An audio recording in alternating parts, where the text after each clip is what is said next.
مسجد نبوی کا ہے. اس نے مسجد نبوی کی چوکھٹ کو دیکھا, چوکھٹ کو دیکھتے ہی چیخ پڑی, محمد تیری چوکھٹ بند ہو گئی تو کیا ہوا, رب کی چوکھٹ تو کھلی ہے. غور کرو ایمان کی طاقت کیا ہے. ایمان کسے کہتے ہیں؟ وہ نا امید نہیں ہوئی, اے محمد صلی اللہ علیہ وسلم تیرے گھر کی چوکھٹ بند ہو گئی تو کیا ہوا, رب کی چوکھٹ تو کھلی ہے.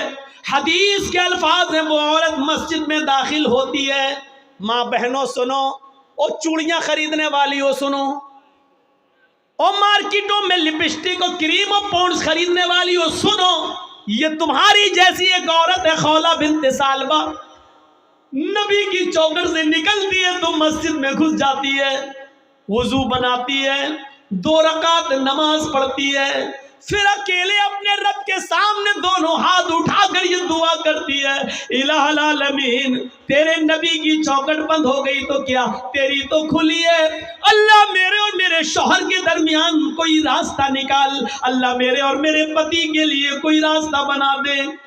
اللہ نے کہا جبریل کیا دیکھ رہے ہو, اگر میں نے اپنی بندی کے لیے راستہ نہ نکالا تو کون نکالے گا, جاؤ اور میرے حبیب سے میرے نبی کے پاس قرآن کی آیتیں لے کر اور بتا دو کہ اللہ نے اس عورت کے لیے اور دنیا کے اندر قیامت تک کی تمام عورتوں کے لیے راستہ نکال دیا ہے. جبرائیل قرآن کی آیتیں لے کے آئے, اللہ کی قسم خولہ بنت ثعلبہ بھی مسجد کے اندر دعا مانگ رہی ہے, ابھی اس کے آنسو گر رہے ہیں, ابھی اس کے ہاتھ نیچے نہیں ہوئے, ابھی اس نے دعا مانگنے کے بعد ابھی ختم نہیں کی, وہ دعاؤں میں روانی جاری ہے, وہ دعا پہ دعا مانگی جا رہی ہے. اور یہاں جبریل یہ آیتیں لے کے نازل ہوتے ہیں, قد سمع اللہ قول التی تجادلک فی زوجہا وتشتکی الی اللہ, اللہ نے اس عورت کی بات کو سن لیا, اللہ نے اس لیڈی کی بات کو سن لیا, اللہ نے اس عورت کی گفتگو کو سن لیا جو آپ سے بحث کر رہی تھی, تجادلک فی زوجہا, جو آپ سے بحث کر رہی تھی, جو آپ سے ڈیبیٹ کر رہی تھی, جو آپ سے لڑ رہی تھی اپنے ہسبینڈ کے بارے میں, وہ تشتکی اللہ, اور جب آپ نے اس کو بھگا دیا, ہٹا دیا, گھر سے باہر کر دیا, تو وہ اللہ سے بھی فریاد کر رہی, وہ تشتکی اللہ, وہ اللہ کو بھی پکار رہی, یعنی دعا کر رہی ہے. اللہ نے اس عورت کی بات کو سن لیا ہے, جاؤ اے نبی اس عورت کو بلاؤ, اور اس ایک عورت کے لیے میں نے قیامت تک کی ساری عورتوں کے لیے مسئلہ بدل دیا ہے. کہو جو لوگ اپنی بیویوں کو اپنی ماں کی طرح کہہ لیتے ہیں, حرام کر لیتے ہیں, وہ اپنی بیوی بنا سکتے ہیں دوبارہ, لیکن دوبارہ بیوی بنانے سے پہلے ایک غلام آزاد کرنا پڑے گا. ایک غلام آزاد کرنے کی طاقت نہ ہو تو 60 روزے مسلسل پہ در پہ رکھنا پڑیں گے, کنٹینیو ریگولر, اور 60 روزے بھی رکھنے کی طاقت نہ ہو تو 60 مسکینوں کو کھانا کھلانا پڑے گا, 60 فقیروں کو یہ 3 میں سے کوئی ایک کام کرنا ہوگا ترتیب سے. اگر غلام آزاد کرنے کی طاقت ہو تو پہلے غلام, یہ نہ ہو تو 60 روزے رکھنے کی طاقت نہ ہو تو 60 مسکینوں کو فقیروں کو کھانا کھلائیں, اور پھر وہ تمہاری بیوی. یہ سزا کے طور پر, لیکن راستہ تو نکالا. پہلے تو راستہ ہی نہیں تھا, لیکن بعد میں راستہ تو نکال دیا, کم سے کم سزا متعین کر کے. اور سزا اس لیے متعین کیا تاکہ ہر وقت ہر آدمی اپنی بیوی کو اپنی اماں کی طرح حرام نہ کرتا رہے اپنے اوپر, اس لیے یہ سزا متعین کر دی. تو میرے بھائیوں, خولہ بنت ثعلبہ کا ایمان دیکھو, نبی کی چوکھٹ سے باہر تو کہتی ہے نبی تیری چوکھٹ بند ہوئی تو کیا, رب کی چوکھٹ تو کھلی ہے. یہ ایمان کی طاقت ہوتی ہے. یہی خولہ بنت ثعلبہ جب لاٹھی ٹیک کر چلنے لگی, بہت بوڑھی ہو گئی, کمر سیدھی نہیں ہوتی تھی, لاٹھی لے کے چلتی تھی. تو ایک دن حضرت عمر فاروق گھوڑے پر جا رہے تھے, خولہ بنت ثعلبہ نے کہا عمر گھوڑے سے نیچے اتر, میری بات سن. حضرت عمر گھوڑے سے نیچے اتر گئے اور خولہ بنت ثعلبہ کے پاس پہنچ گئے پیدل, اور نیچے جھک کر کہتے ماں کیا کہتی ہو, سنایا, کچھ بات بولے ہی. حضرت عمر فاروق واپس آئے, لوگوں نے کہا امیر المومنین ایک معمولی عورت کے لیے آپ گھوڑے سے اتر گئے, ایک معمولی عورت کے لیے آپ گھوڑے سے اتر گئے, اور اس کے پاس جا کے جھک کر اس کے کان پہ اپنے کان لگا دیے اس کے ہونٹوں سے. آپ کہہ سکتے تھے میرے دربار میں ایک معمولی عورت کے لیے آپ گھوڑے سے اتر گئے. حضرت عمر فاروق روتے ہوئے کہتے ہیں نہیں، اس کو معمولی عورت مت کہو، یہ معمولی عورت نہیں ہے. جب نبی کا دروازہ بند ہو گیا تو اس عورت کی گفتگو کو عرش والے نے عرش پہ سنا ہے. یہ معمولی عورت نہیں ہے جس کی زبان سے نکلنے والی دعا کو اللہ بھی ریجیکٹ نہیں کر سکا. اللہ نے اس کی دعا عرش پر قبول کی. عمر کی کیا مجال جو اس کی بات کو سننے کے لیے گھوڑے سے نہ اترے، عمر کی کیا ہمت جو اس کی بات کو سننے کے لیے گھوڑا نہ چھوڑے. ارے جب اللہ نے اس کی بات کو ریجیکٹ نہیں کیا تو عمر اس کی بات کو ریجیکٹ کیسے کر سکتا ہے؟ جب ساتویں آسمان کے اوپر اللہ نے اس کی بات کو سنا تو عمر اس کی بات کو کیسے منع کر سکتا ہے، کہ کیسے نہیں سن سکتا ہے؟ میرے بھائیوں، یہ ایمان کی طاقت تھی، ایمان کی طاقت. کبھی ادھر سے اٹھنا، کبھی ادھر سے اٹھنا، کبھی بیچ سے اٹھنا. پھر ہمیں لگتا ہے، پھر مثال دو کہ کتے کی دم ٹیڑھی رہتی ہے تو وہ کبھی سیدھی نہیں ہو سکتی. یہ پیار میں دے دیتا ہوں میں، یار برا مت مانیے گا. تو یہ چیز تھی، ہمیں سوچنا چاہیے. حضرت خنسا کے بارے میں ہم بتلا رہے تھے میرے بھائیوں، وہ تصور کیجیے. 8 ہجری کے بعد جب وہ خنسا اسلام لائی تو اس نے کیا نصیحت کی اپنے بیٹوں سے؟ میرے بیٹوں، یہ جنگ ہونے جا رہی ہے جس میں مسلمان اس جنگ میں بڑھ چڑھ کر حصہ لے رہے ہیں. تم میرے 4 بیٹے ہو، چاروں بیٹے میدان جنگ میں کود جانا. اے میرے بیٹو، جنگ میں جانے سے پہلے میں تمہیں ایک بات بتا دوں، کوئی بیٹا اپنی ماں کو غلط نہیں مانتا. وہ چھوڑ دیا میں نے کہ لڑکی کی طرف سے شروعات ہوتی ہے، بات وہاں سے تھی لیکن چھوڑ دیا. چلو پورا کر دیتا ہوں. ہمیشہ یاد رکھنا کہ زنا کی شروعات لڑکی کی طرف سے ہوتی ہے. اگر لڑکی یہ چاہ لے کہ میرے جسم کو کوئی ہاتھ نہیں لگائے تو زندگی میں کوئی لڑکا کسی لڑکی کو ہاتھ نہیں لگا سکتا. یہ یاد رکھیے گا. یہاں قانون ہے، اب تو 21 سال کا قانون بن رہا ہے، بلکہ بن بھی گیا ہے. شادی 21 سال میں ہوگی. جتنی لڑکیوں کی شادی کی عمریں بڑھائی جائیں گی اتنے ہی ریپ کے کیس زیادہ ہوں گے، اتنے ہی شکایتیں زیادہ ملیں گی آپ کو. دیکھیے گا صاحب وہ پڑھ نہیں پاتی ہیں.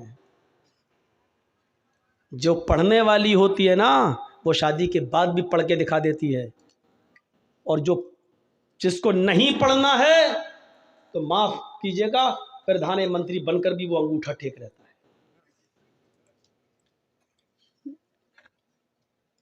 ہم غور کر سکتے ہیں اس مثال پر. اسی لیے قرآن نے کیا کہا؟ زنا کرنے والی لڑکی اور زنا کرنے والا لڑکا فَجْلِدُوا كُلَّ وَاحِدَةٍ مِّنْهُمَا، ان دونوں میں سے ہر ایک کو 100 کوڑے مارو. یہ کنوارے لڑکوں کے لیے اور لڑکیوں کے لیے سزا ہے جن کی شادی نہیں ہوئی ہے اور غلط کام ہو گیا، دونوں کی سزا. لیکن اس میں لڑکی، اس لیے کہ اللہ تعالیٰ پہلے لڑکی کا نام لے رہا ہے. زنا کرنے والی لڑکیوں کو برا نہیں ماننا چاہیے کیونکہ قرآن کہہ رہا ہے. ہمارے سردار صاحب کو بھی فیصلہ سوچ سمجھ کے کرنا چاہیے. لڑکے والا دے 5 لاکھ روپیہ، لڑکی کو باسا. سب لڑکا کیوں لے کے گیا؟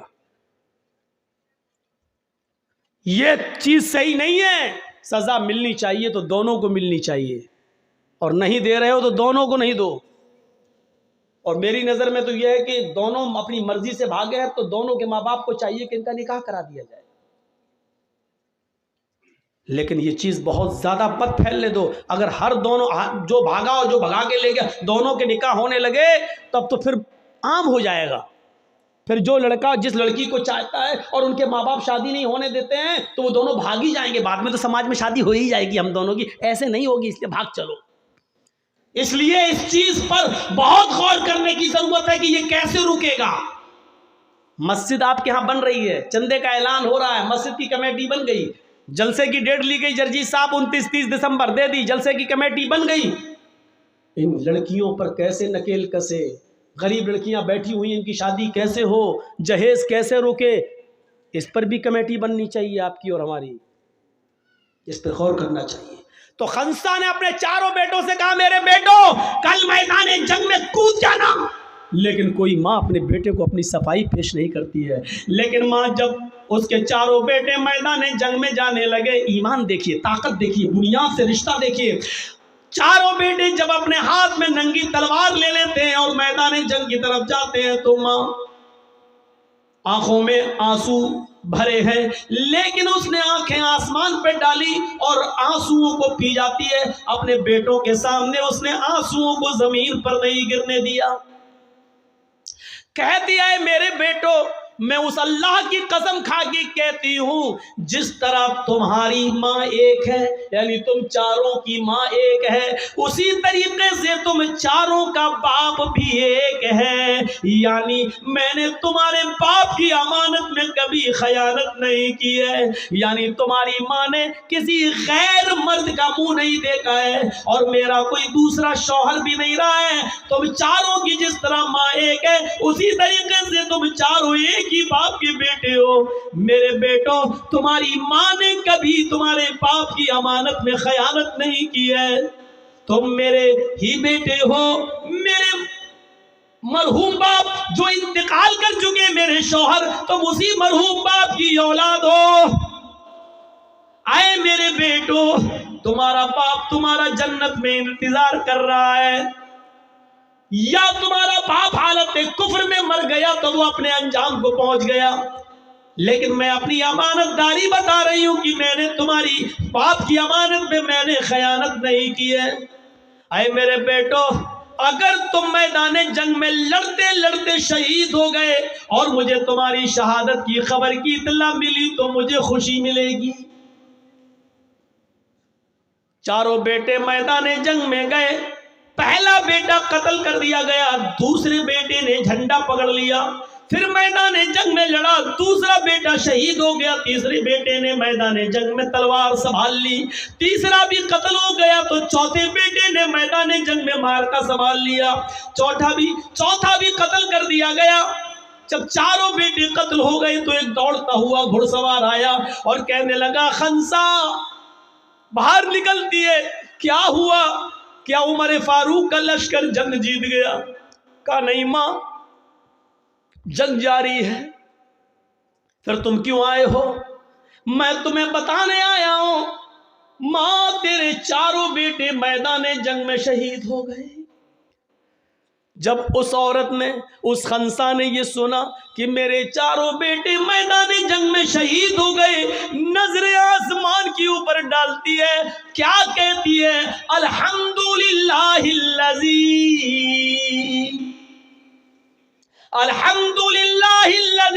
شرفنی بقتلہم. تمام تعریفیں اس اللہ کے لیے ہیں جس نے میرے بیٹوں کے قتل سے، جس نے میرے بیٹوں کی شہادت سے مجھے عزت بخشی ہے. یعنی میرے بیٹوں کی شہادتیں اس نے قبول فرما لی ہیں.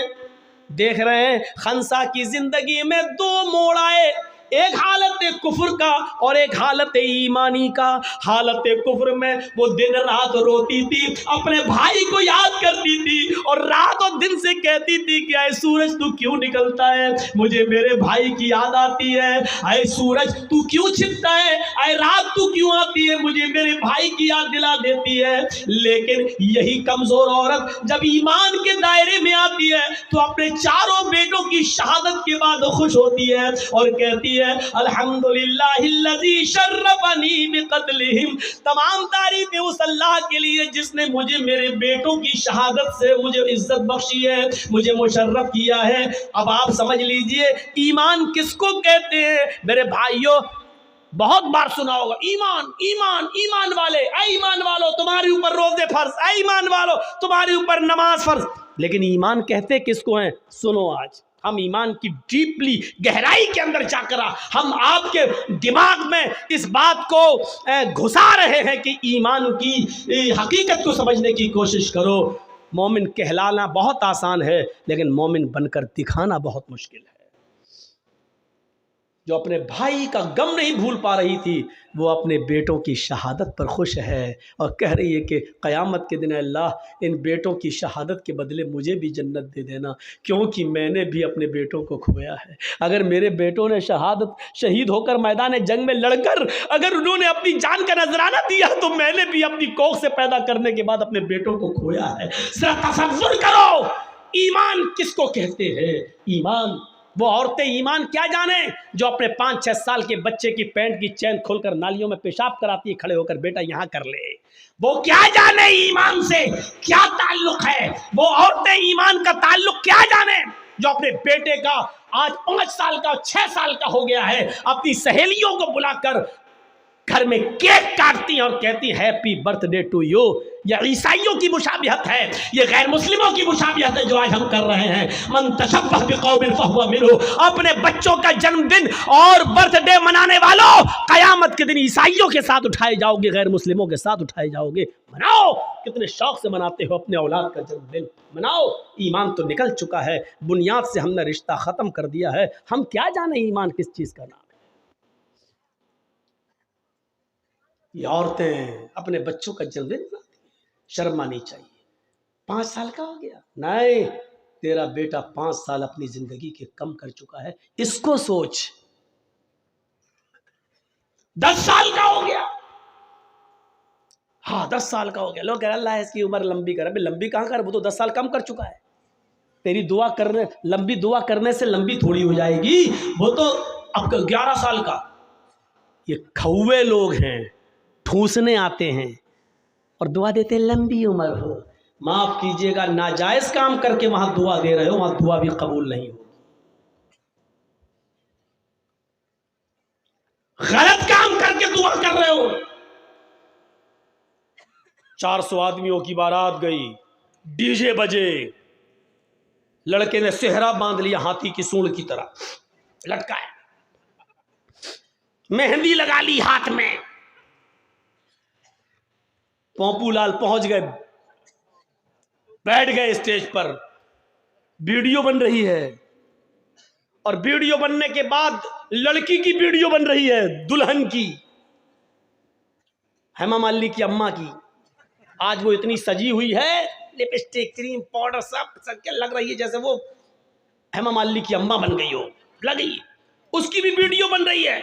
یہ سارے حرام کام کرنے کے بعد نکاح پڑھا جا رہا ہے۔ مولانا صاحب کہہ رہے ہیں نکاح قبول کیا، لڑکے نے کہہ دیا نکاح قبول کیا، اور نکاح کے بعد دعا ہو رہا اللہ شادی شدہ زندگی میں برکت عطا فرما۔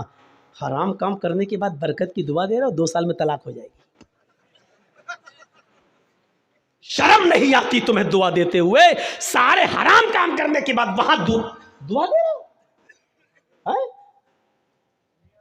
ناپاک نماز پڑھ لو، ناپاک بغیر وضو کے مسجد میں چلے جاؤ، نماز پڑھ لو، اور نماز پڑھنے کے بعد اللہ میری دعا قبول فرما لے، اللہ مجھے جو ہے روزی روٹی میں برکت عطا فرما۔ اب آپ غور کرو، یہ سارے غلط کام کرنے کے بعد آپ دعا مانگیں گے، دعا قبول ہوگی؟ دعا قبول کہاں ہوگی؟ جب آپ کا رزق بھی حلال ہو۔ آپ نے 100 روپے کا پنجابی خریدا، 99 روپے آپ نے رکشہ چلایا، ای رکشہ چلایا، ٹوٹو چلایا، اور کرتا مل رہا ہے 100 روپے کا، پنجابی مل رہا ہے 100 روپے کا، 99 روپے آپ کے محنت کے، 1 روپیہ آپ کو حرام کا مل گیا، آپ نے 100 روپے ملا کے پنجابی لے لیا۔ آپ نے وضو بھی بنایا، آپ نے غسل بھی کیا، آپ نے نماز بھی پڑھی، آپ دعا بھی مانگ رہے ہیں، لیکن اللہ کے نبی فرماتے ہیں کہ جب تک وہ کرتا تیرے جسم پر رہے گا، رب کعبہ کی قسم، اس ذات کی قسم جس کے قبضے میں میری جان ہے، اللہ کے نبی کہتے ہیں 1 رکوع قبول نہیں، 1 قیام قبول نہیں، 1 سجدہ قبول نہیں۔ 99 روپے حلال کے، 1 روپیہ حرام کا، 99 روپے